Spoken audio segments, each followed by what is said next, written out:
കോഴിക്കോട് ചേലക്കാട് ചികിത്സയിലിരിക്കെ യുവാവ് മരിച്ചു. ചേലക്കാട് സ്വദേശി അനയൻ വിനോദാണ് മരിച്ചത്. ഭക്ഷ്യവിഷബാധ എന്ന സംശയത്തിൽ പോലീസ് കേസെടുത്ത് അന്വേഷണം തുടങ്ങിയിട്ടുണ്ട്. അജി കുഞ്ഞുമോൻ കോഴിക്കോട്. അജി പറയൂ.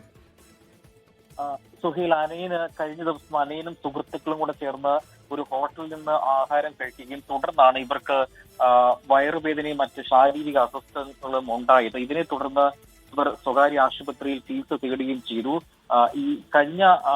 ഇന്ന് രാവിലെയാണ് ഈ 22-കാരനായ ചേലക്കാട് സ്വദേശി അനയൻ മരിക്കുന്നത്. അനയന്റെ സഹോദരനും ഈ സമാനമായി ലക്ഷണങ്ങളോടുകൂടെ ആശുപത്രിയിൽ ചികിത്സയിലാണ്.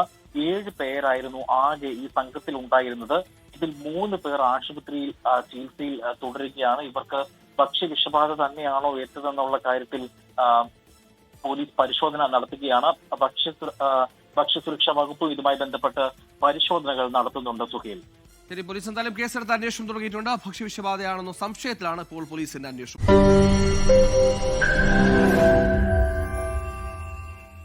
ലോകത്തെവിടെയായാലും ഏത് സമയത്തും 24 വാർത്തകളും ഓഗ്മെന്റഡ് റിയാലിറ്റി പാക്കേജുകളും എക്സ്പ്ലെയിനറുകളും വിശദമായി കാണാൻ ഞങ്ങളുടെ യൂട്യൂബ് ചാനൽ നിങ്ങൾക്ക് സബ്സ്ക്രൈബ് ചെയ്യാം.